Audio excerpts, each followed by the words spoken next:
সাহাবায়ে কেরাম নবীর স্ত্রী আমাদের মা উম্মুল মুমিনিন আম্মা জান আয়েশা রাদিয়াল্লাহু তাআলা আনহাকে জিজ্ঞাসা করছেন, মা কানা আমালুন নবী সাল্লাল্লাহু আলাইহি ওয়াসাল্লাম হিনা ইয়াকুনু ফি বাইতি। হে আম্মা জান, আল্লাহর নবী যখন বাড়িতে থাকেন নবীজি কি করেন? আম্মা জান বলেছেন, কানা ইয়াখসিফুনা আলাহু, নবীজি যখন বাড়িতে থাকেন তিনি তার নিজের জুতা স্যান্ডেল ছিঁড়ে গেলে নিজ হাতে সেলাই করেন। ওয়ায়াখিতু সাওবাহু, তিনি নিজের কাপড় যদি কোথাও ছিঁড়ে যায় নিজ হাতে সেটাকেও মেরামত করেন। নিজ হাতে তার প্রাণী পশু তার দুধ দহন করেন। রাসূল করিম সাল্লাল্লাহু আলাইহি ওয়াসাল্লাম ইয়াখদুমু নাফসাহু, তিনি নিজের কাজগুলো, নিজের পোশাক ধৌত করা, নিজের ঘর গুছিয়ে রাখা, যাবতীয় কাজ রাসূল করিম সাল্লাল্লাহু আলাইহি ওয়াসাল্লাম নিজ হাতে নিজেরটা করেন। আর কি করেন? ওয়াকানা ইয়াখদুমু আহলাহু, তিনি শুধু নিজেরটা করেন তাই নয়, নিজের পাশাপাশি তার পরিবারে তার স্ত্রীগণকে, আমাদের মা হিসেবে যারা ছিলেন তাদের কাজে তিনি পারিবারিক কাজে হেল্প করতেন। রাসূল করিম সাল্লাল্লাহু আলাইহি ওয়াসাল্লাম নিজ স্ত্রীদের সাথে কি আচরণ করতেন? আমাদের পুরুষেরা, আমাদের স্বামীরা, পরিবারের দায়িত্বশীলেরা আমাদের জানার দরকার আছে না? রাসূল করিম সাল্লাল্লাহু আলাইহি ওয়াসাল্লামের সাথে আম্মা জান আয়েশা রাদিয়াল্লাহু তাআলা আনহার বিবাহ হয়েছে ছোট বয়সে। আল্লাহ তাআলা বিবাহের ব্যবস্থা করেছেন। হযরত আয়েশা রাদিয়াল্লাহু তাআলা আনহা বলছেন, রাসূল করিম সাল্লাল্লাহু আলাইহি ওয়াসাল্লাম আমার সাথে দৌড়ের প্রতিযোগিতা করলেন। আপনারা বলবেন যে হুজুর এ কি ওয়াজ করতেছেন? স্বামী স্ত্রী কি করবে না করবে সেসব মাহফিলে বলার দরকার কি? আপনারা নামাজের কথা বলেন, রোজার কথা বলেন, জিকিরের কথা বলেন।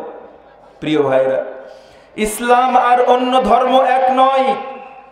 অন্য অন্য ধর্মে পরিবার নাই, তাদের পারিবারিক কাঠামো নাই, শিক্ষা নাই, টয়লেট নাই, বাথরুম নাই, গোসলের নিয়ম তাদেরকে শেখানো হয়নি। আর এ কারণেই আল্লাহ তাআলা অন্য কোন ধর্মকে চূড়ান্ত মনোনয়নও দেন নাই। ঠিক কিনা ভাই? কিন্তু ইসলাম হলো এমন, যেমনটি নবীজির সময় ইসলামের শত্রুরা বলতো যে হ্যাঁ এটা তোমাদের আবার কেমন ধর্ম যে কিভাবে টয়লেটে বসতে হবে, কিভাবে পানি খরচ করতে হবে, তোমাদের নবী এটাও আবার শেখায়। হ্যাঁ, যদি আমরা মুসলমান হয়ে থাকি, যদি আমরা আল্লাহর বান্দা হয়ে থাকি, আল্লাহর অনুগ্রহের পাত্র হয়ে থাকি, তাহলে আল্লাহ তাআলা আমাদেরকে এমনি এমনি ছেড়ে দিতে পারেন না। আমাদের প্রতিটি পদক্ষেপ, প্রতিটি চাহনি, প্রতিটি অনুভূতিতে আল্লাহর নির্দেশনা আছে, নবীজির সুন্নাত আছে। যদি ওই অনুযায়ী চলতে পারি তাহলে আমাদের চলাফেরা, আমাদের ব্যবসা বাণিজ্য, আমাদের ক্ষেত খামার, আমাদের কথা বলা, মানুষের কাছে এগিয়ে যাওয়া সবকিছুই মুসলমানের জন্য ইবাদত। আর এর জন্য আল্লাহ তাআলার কাছে রয়েছে অফুরন্ত সওয়াব এবং প্রতিদান। সকলেই বলি সুবহানাল্লাহ। আম্মাজান বলছেন, নবীজি আর আমি দৌড় দেওয়া শুরু করলাম। আমি হ্যাংলা পাতলা জিতে গেলাম। আবার কিছুদিন পরে নবীজি বললেন যে আয়েশা আজকে হবে? হ্যাঁ হবে ইয়া রাসূলুল্লাহ। ঠিক আছে তাহলে শুরু, রেডি 1 to 4। আম্মাজান নিজে বলছেন, সাংসারিক একটা সময় অতিবাহিত হওয়ার পরে ইতিমধ্যেই আমি একটু স্থূলকায় হয়ে গেছি, স্বাস্থ্য ভালো হয়ে গেছে। রাসূল করিম সাল্লাল্লাহু আলাইহি ওয়াসাল্লাম এদিন আমার থেকে প্রথম হয়ে গেছেন। নবীজি আমার থেকে সাবাকাতনি, আমাকে পেছনে ফেলে তিনি এগিয়ে গেছেন। সুবহানাল্লাহ।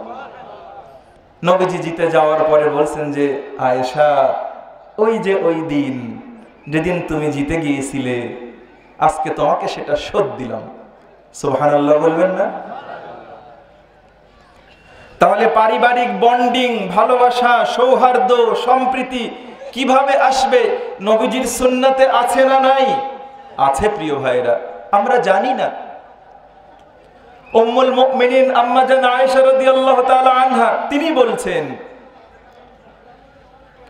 যে রাসূলুল্লাহ সাল্লাল্লাহু আলাইহি ওয়াসাল্লাম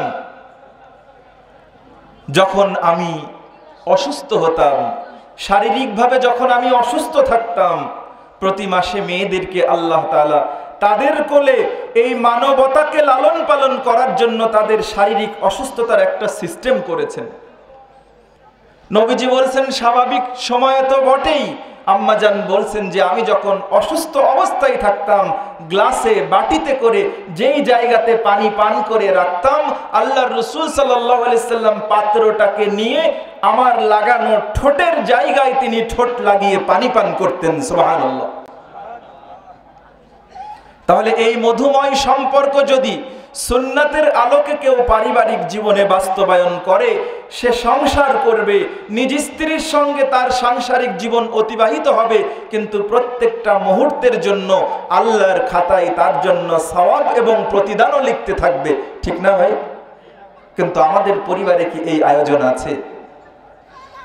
রাসূল করিম সাল্লাল্লাহু আলাইহি ওয়াসাল্লাম নিজ স্ত্রীর সাথে শুধু খেলেছেন তা নয়, তিনি খেলা দেখিয়েছেন। হাদিস থেকে শুনুন, বুখারী মুসলিম সহ অন্য কিতাবে হাদিসে এসেছে, আম্মা জান আয়েশা রাদিয়াল্লাহু তাআলা আনহা বলছেন, একদিন নবীজি আমার দরজায় দাঁড়িয়ে আছেন। নবীজির দরজা আর মসজিদ তো একই।